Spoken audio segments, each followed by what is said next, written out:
I go local, man. I go local. I don't care if it's a pickled pig foot on the counter or if it is a fried pie. If it's a fried pie in Appalachia, I'm pretty zeroed in on that. But man, I like to mix it up. My buddy Taylor Ledeen likes to do his hard intervals on just the worst gut mix ever, which is, I think, training. I'm not doing that. I'm not training that part. But I heard him mention strawberry milk the other day. Yep. And I Milk was like, was a bad choice. I was like, yeah, well, I think that's the purpose, right, for Taylor. But I was like, man, I haven't had strawberry milk in ages. And so I've been digging a strawberry milk and a fried pie lately. But always go local, man. You got a weird thing wrapped in foil at the front, like, get the weird thing.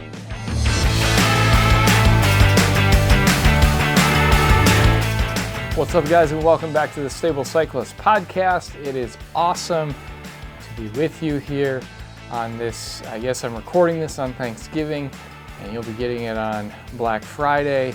I hope you are having a wonderful week and weekend.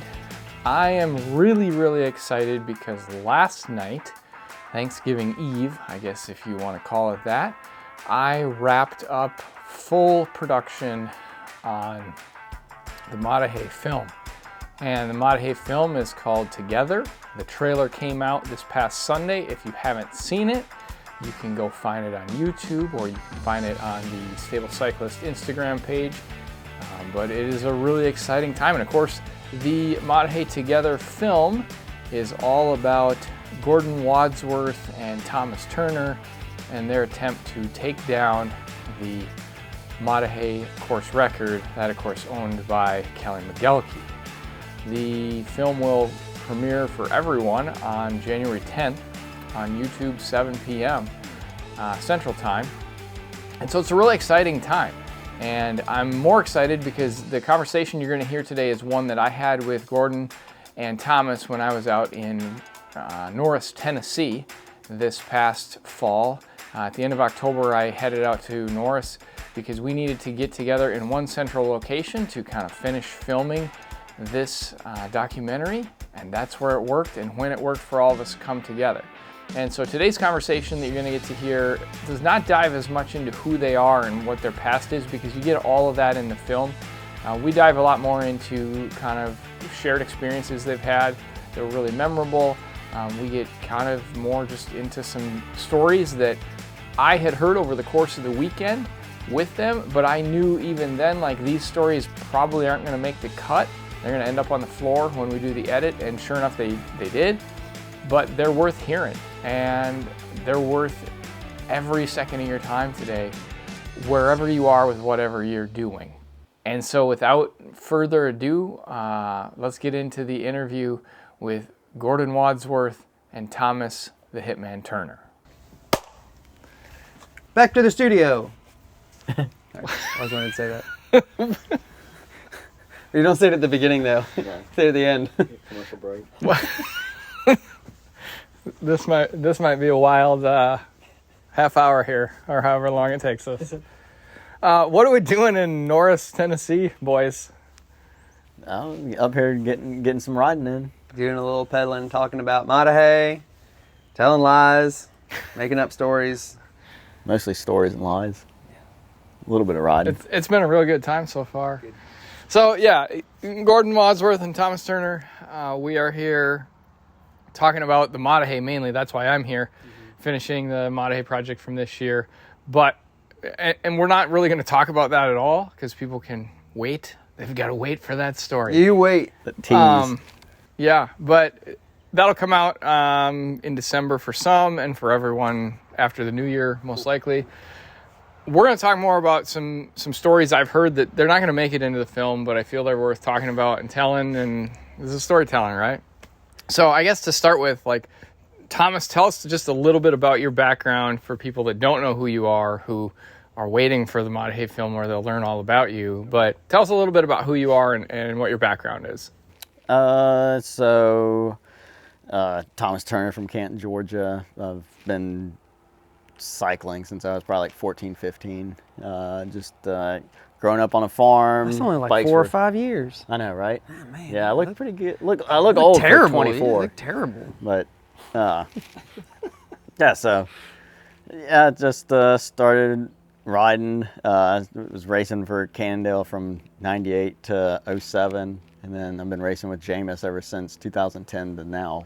And yeah, it's been awesome. I just kind of started off doing XC stuff. Did a bunch of cyclocross stuff for a while. I've done some stage races. COVID kind of put the kibosh on a lot of that, so I'd like to get back into more stage racing again. And then, yeah, just some endurance racing. So. Right on. Gordon, how about you? Tell us a little bit about the Gordon Wadsworth. No. I make a mean chicken cacciatore. Favorite color's blue. One of those things is true. It's the blue. I've never made chicken cacciatore. So I'm Gordon Wadsworth from Roanoke, Virginia area. My wife and I split time between Norris, Tennessee here and Roanoke, Virginia area. That's kind of home, so we keep really strong roots there. But I've been racing bikes for a little over 20 years, same kind of thing. And raced for a couple different brands. I race for Revel Bikes right now. Really pleased with that relationship, but similar trajectory. I raced a ton of single speed over the years, a lot of ultra endurance. Got 8 national championships on the single speed, a cross country, 2 marathon, and 5 ultra endurance. Tons of time on that silly one-geared bike, but really I love the adventure components of riding and racing. So a lot of stage races, multi-day stuff, kind of those like out there on their own events that have a reputation for being really tough and really challenging. And Maah Daah Hey is a good example of that. So that's kind of my shtick. I'm a single speed world champion. I'm a knucklehead that just loves to goof off with his friends in the woods. Right on. So at some point in your careers, you cross paths with each other and you start racing a lot on a regular basis together. Where has that taken you? I know I've heard about Brazil, I've heard about Croatia, but beyond that, I've heard a story about K2N in Tanzania and the first occurrence of that race. And tell us, what was that like? Tell us some experiences from there. Yeah, I'd say, Thomas and I met in the mid-2000s or 20-teens in the Pisgah Forest in North Carolina. It's an area that attracts a ton of riders and pretty hardy, tough riders. And so we got to know each other there. And then I had the opportunity, I think, to go and race a new event in Tanzania, which is in Africa. Which is a place. Did you know that at the time you got invited? Okay, no question. I'm pretty good at the geography component, fortunately. But so we had this opportunity to come do this sort of first thing, and the promoter was an American who kind of said like, hey, I've got this idea. I want to be able to fund, my sort of agricultural mission work through a bike race. Like, is that a thing? Do people do that? Brett Harrison's his name. We got to know Brett pretty well in the lead up to that. And eventually he was like, I think this thing's going to happen. Like, do you guys want to come and race it? And we said, totally. And he was very like, on the brakes a little bit with like, I know you guys do a lot and you've done some really big stuff. Like, I don't want you to have high expectations. Like, it's the first year.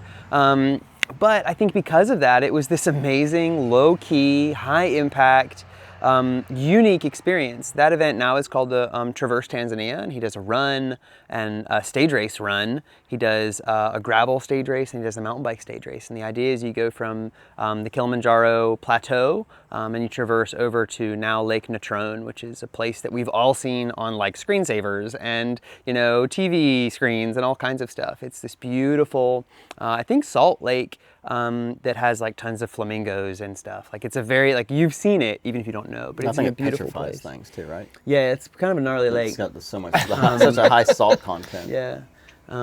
So we had this opportunity to go do this, and at the time, Brett, the promoter, was like, I don't know if I want to do it solos or duos. Many stage races are partner only. Like, that's the UCI format for stage racing. And so I was like, well, my wife wants to do it, so maybe she'll do solo, and me and Thomas can come, we can do duo, and we can, see how it all goes. And it was an awesome experience, and it was one that was just so hospitable and so cool. And I think it maintains that. I mean, it has like a 50 rider limit. Like, it's an amazing low key, high impact experience still. And we had just the best time, route finding and kind of being these test dummies for this event. It was so fun. Yeah, so we've spent a ton of time together talking about the adventure of these kind of races, and like navigating them is half the adventure. Yeah, it can be. But in this case, Thomas, with that race specifically, I've heard about chalk marks on the ground or white rocks. the white So rocks, tell trying to us look all for- about what There's no race navigating that version of the K2N was like. Yeah, so I mean, I'm pretty sure we had GPS coordinates and a route downloaded, but I don't remember how like accurate it was. What the course was always marked was like white stones and chalk marks, so you'd be looking for these white stones at trail junctions, and you'd turn accordingly. And at speed, it's really hard to differentiate like a white rock from a painted rock. Yeah, Well, the painted stone, yeah. so you're like, Yeah. wait, well, let me go back and see, was that painted or is that natural? So yeah, it made for a really interesting day. But man, it was cool. It was like so much unique landscapes going through. Yeah. And like the first stage was uphill time trial, and then a reverse coming right back down. Kilimanjaro. Yep. And so that was pretty straightforward climbing. It wasn't any orienteering towards that, but yeah, it was a neat event. I remember going through one field and our tires were just covered in these goat head, like just thick. So sealant was a huge thing. Like you had to have topped up on sealant because it was death of 1,000 cuts. Like you'd have these microscopic little holes that sealant would start coming out. And so it was always like making sure your sealant was good. And I think there's a wild story in here when we start talking about tires and flat tires. There was an incident, if I'm not mistaken. Yeah, I think the day prior to that day, we got into camp and Thomas was prudently topping up his tires, and I was pretty confident I had sealant in my tires. I mean, for a normal ride, like I think I did. I think I put some in. I think it was after the goat head day. Yeah, it was at some point. I put it. It might have been after that day. When we were like, we better up. Then it was the following day where like I think I'd put some in the front because I knew it was a little low, but I was like, I'm pretty sure there's a lot in the back. Like it's good to go.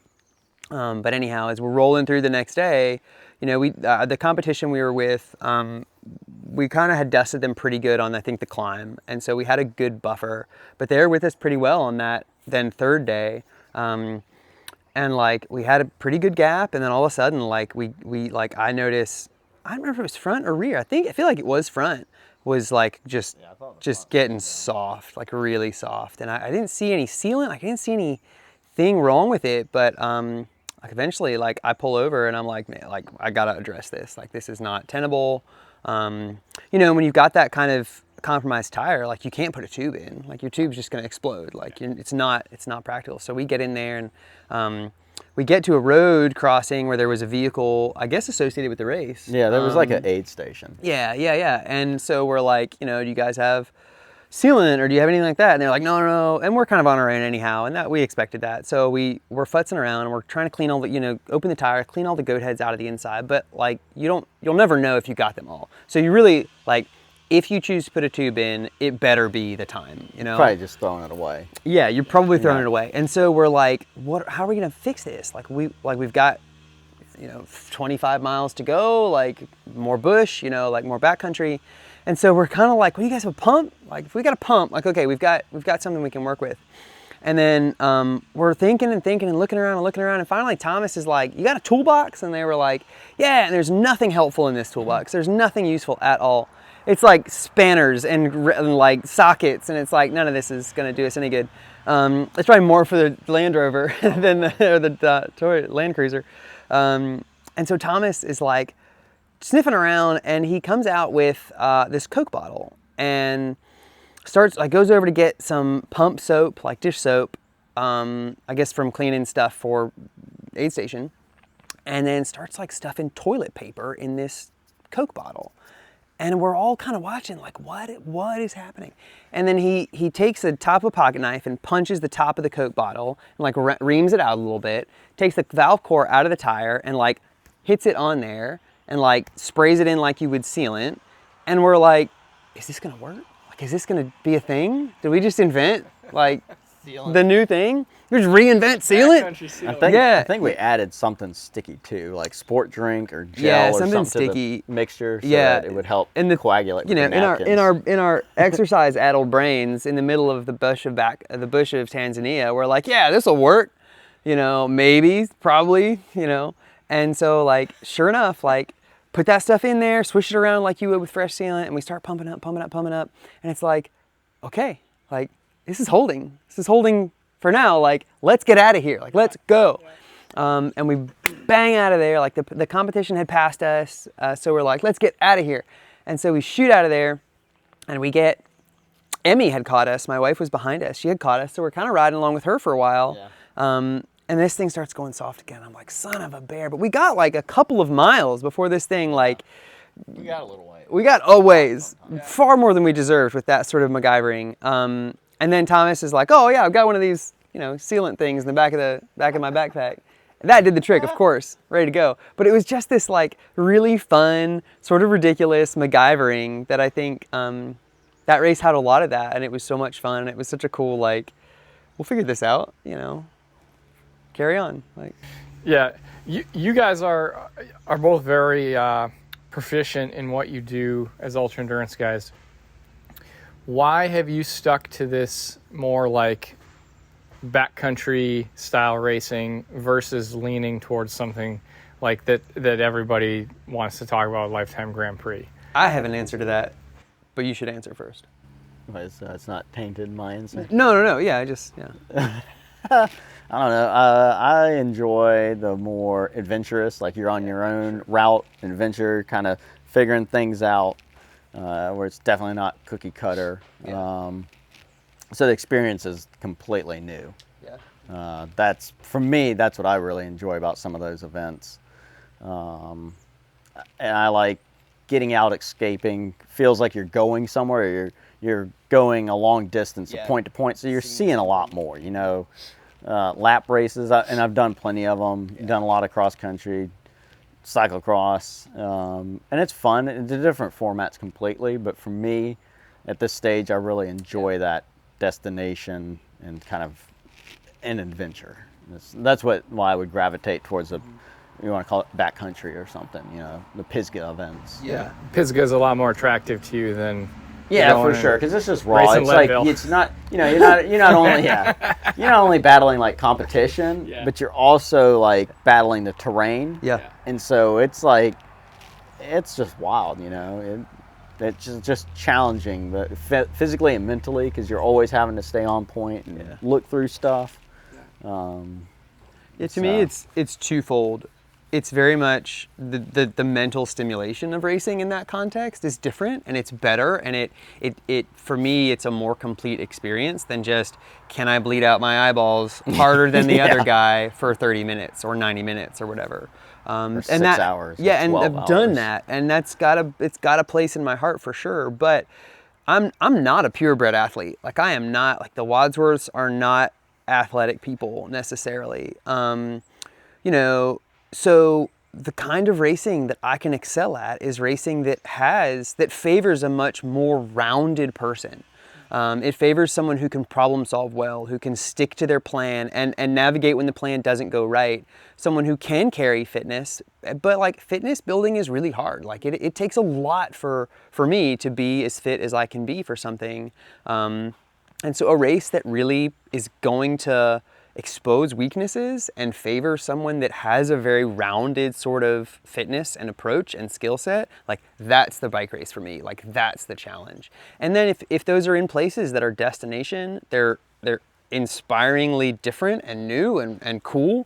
You know, those kinds of races, you have, somebody has taken a lot of time and energy to build something that's really near and dear to them, and then to share that with you. And so those are always worthwhile kinds of rides. That's the ball of wax answer for me. Yeah, fair enough. I said we're not going to talk about the Maah Daah Hey. I have one Maah Daah Hey question. We've talked about it. Logistics is hard. Yeah. Why, if somebody walked up to you and said, tell me why I should go do the Maah Daah Hey when it's so hard to get to, what is your answer now that you've done it? I would say that's completely unique landscape. Yeah. To me, it was so scenic. You're riding up in these plateaus and you drop down like steep descents and steep climbs out of these little draws and hollows. Yeah. The landscape was it's just very unique. And especially coming from the East Coast, so I'm used to very lush, dense forests, limited sight lines, and you go out west. Barren. Yeah, it's very barren out there, but not like, I did a stage race. Bad. Yeah, yeah. It's I raced over in Mongolia, and those are like big rolling plains, and it's interesting, but it wasn't like Maah Daah Hey offered a lot more unique scenery that was captivating, kept you entertained, and you were interested in it because it wasn't just big rolling fields. It was very unique.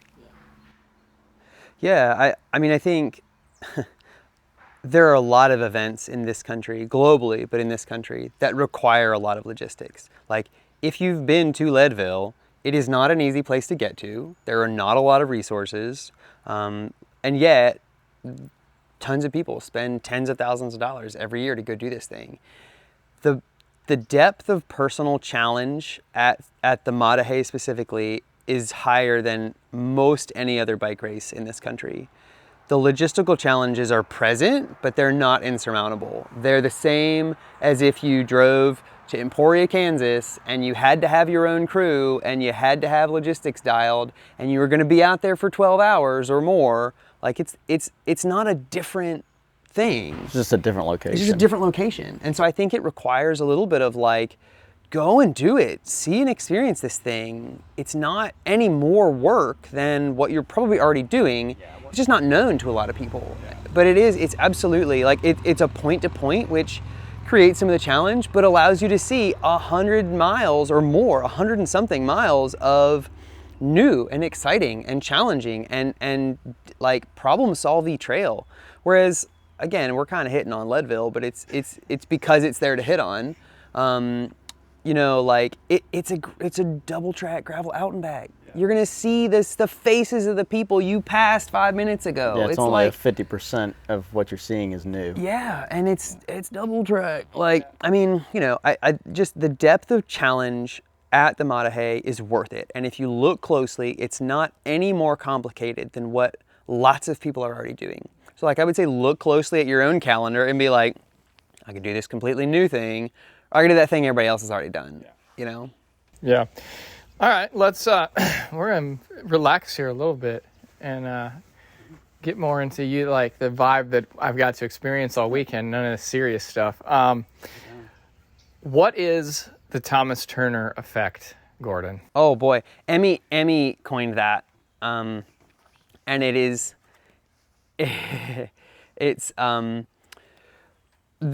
this like environment around Thomas on a race morning where like nothing is urgent, like things are happening in their time, the start time will happen, and Thomas will be there. He'll be there. He's not going to be late for it, but maybe just like, you always got time to get another pancake. You always got time to pat that little doggy. You always got time to do this. And I think it's great. I love it. I think we get so keyed up that having the Thomas Turner effect in your orbit is we all great. need a little bit of it in our life. Yeah, for sure. I have a great shot that one of my cameramen got.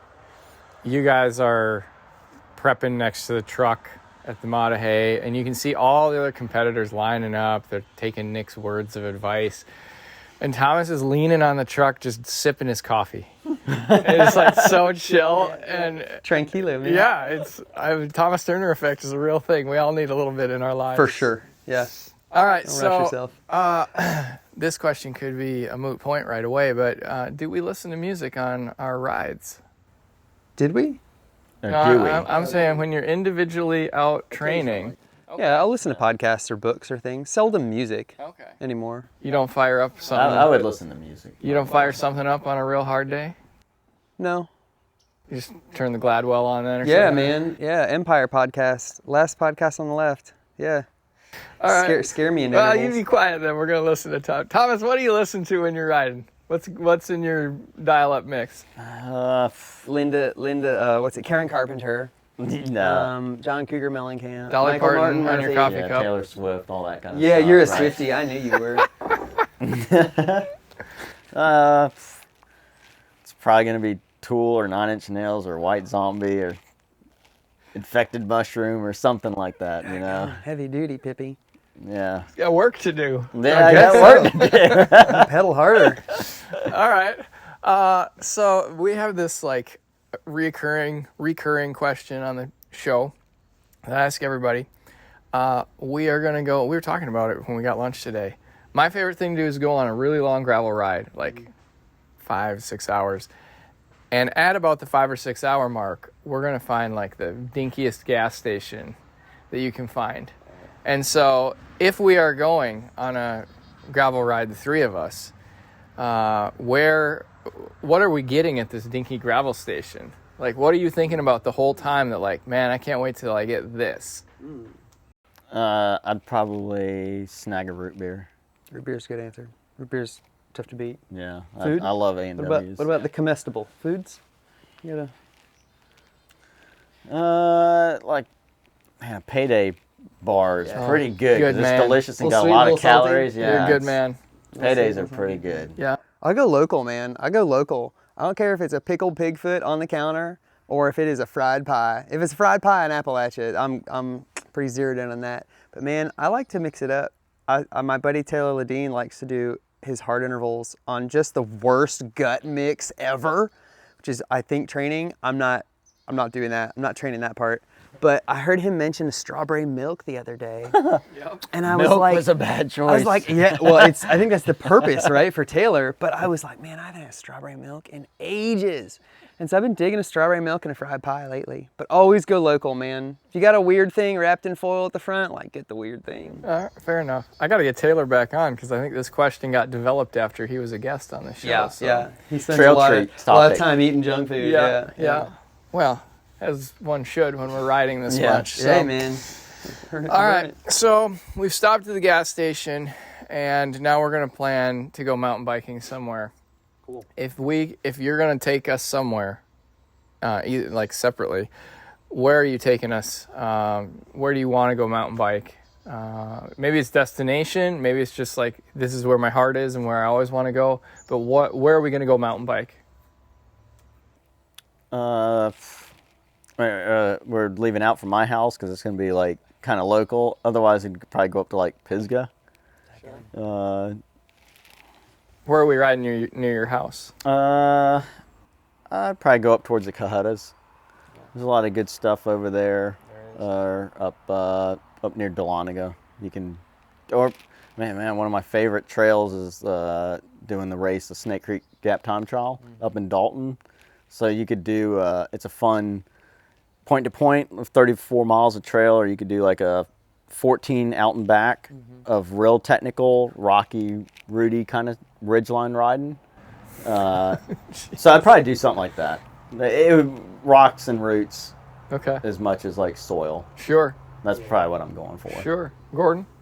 Thomas, I thought, was going to say his white dot trail in Slovenia. We were in Slovenia a couple of years ago, and we found this, like, what turned out to be like their Appalachian Trail kind of thing, like a connected series of backcountry trails, and it was marked with a bullseye. Yeah, Thomas I'd love was to go like, back and explore it for let's, sure. Let's go find that dog. I don't know, man. We've been blessed to ride so many trails in so many places. I think there's lots of places I would love to ride and I would love to go share, but to me, it's always going to be like in Virginia. It's always Virginia backcountry. We have trails that are just like, they're like very little else. They're narrow and old and rocky and technical, and they're kind of constantly problem solving. A really popular one that I love is the Lookout Mountain Trail outside of Stokesville, Virginia, because it's about 1,000 feet of drop. So it's good sustained. It's technical and tricky, but it's also got some really fast stuff. We have some trail builders up there that place rocks just so beautifully. Lookout Mountain Trail is pretty fun. Yeah, it's really spectacular. Right on. And if you're going to recommend a race, obviously not the Maah Daah Hey because we already talked about it, but It's a given. yeah. Given. Yes. Where are you telling people they should go try something out if they haven't done it before? Like new rider or like Whatever. I don't know. Educate the world. If it was a veteran rider that likes to really cut their teeth and try something, I'd say anything up in Pisgah. If you want to like bang for your buck in a bunch of days, the Pisgah stage race is really fun because man, it covers so much within Pisgah. It's a great tour of Pisgah. Yeah, I mean you're gonna 5 days and you cover so much terrain. You get to see a lot. I think they've taken out a couple sections here and there, so it's not quite as gritty as it used to be. But that's a really fun one. Yeah. I got a really hard time not recommending a stage race, just a stage race. There's so many really good ones. Pisgah stage race, Transylvania Epic. I mean, the Breck Epic is a great one if you can tolerate altitude. But there's so many. BC was fun. Yeah, BC is a pricey one, but is the granddaddy of many of them. But try that format. Like, do that because it's Groundhog Day of the best day ever. Like, you woke up kind of early, you had a decent breakfast, you got to race your bike with a bunch of buddies. And the best ones domestically are not super long. You might have a 2 to 3 hour day, and then you just like clean your bike, hang out in the sunshine, and like drink a beer and enjoy community. You know, and the other thing is, like, let's say you go to a travel to a destination event and you race one day and you had a bunch of flats when your race is over. Next day, yeah. Well, okay, I came all the way out here. Now what? But if you go to a stage race and you have a bad day, when you got another day, you might have a good day. So you might have a good experience. Overall, you know, you're going to have a bunch of days. Yeah. You might have a mechanical or flat or not be feeling quite right. But you might have a couple more days where you had just a phenomenal ripping good time. So that's what's fun with those is there's always a buffer for something to happen. There's always it doesn't a new ruin day. The whole experience. Yeah, and even if you know, we raced in Emily and I raced in Italy. We raced the Appenninica a couple of times, and it's an awesome traverse through the Apennine Mountains in central Italy. And like, I've had it's the one race that I've never put together a race I was satisfied with there. But both times, like, I had a gnarly crash, broke a frame. The other time I had like mysterious, like I brought from home, of course, like some mysterious gut illness. And then, you like the next day or the next or the next, like you eventually will find your groove and you'll have an awesome day. And you get to do it surrounded by like-minded people that you really get to know. Like, the best stage races to me are in that 150 to 200 something rider number, because you just kind of get to know everybody and you kind of establish some rapport and you have this shared experience, and they tend to be expensive. When you break down the costs of them though, something like Pisgah or Transylvania Epic, it breaks down pretty well. Like, you're getting fed 2 meals, you get put up sometimes. Yeah, you get put up a lot of times, you know, like they are time and money investments, but man, they are good. And by the time you are done with that week, you're a different person. And like, work is gone and all the stresses are like somewhere else, and you've done this thing and you're like, just, you get to buzz off of that for weeks. I mean, there's a reason that like I think I've done Pisgah like 8 or 9 times, and you've done it like a pile of times. Like, people come back to it time and time and time again. Yeah. So try a stage race would be the answer. Yeah. No, that's fantastic. What is kind of next for you guys? Like, it's the end of the season right now. Well, we just had lunch, so it's too early to say dinner. We did eat some good lunch. Pre-dessert. Yeah. But what, as you look to next year and what you look to do, and we talk about these places you like to go on, these races you like to do, and what does that look like for you guys next year? Yeah, I don't know. I'm just coming out of I had an early off season this year after Marathon Worlds, and just kind of like have enjoyed having an off season not in the cold and dark. Like, it's been actually really nice. But I'd like to go back to Single Speed Worlds again. That's in South Africa next year. I'd like to do, you know, Pisgah and hopefully TSE. I'd really like to do something like Trans-Andes down in South America. I'd really like to get back, you know, to South America, or you know, I don't know, drive a motorcycle in Nepal or just something like. I'd like to get another international adventure down. I know I'll do Vapor Trail next year with a buddy of mine.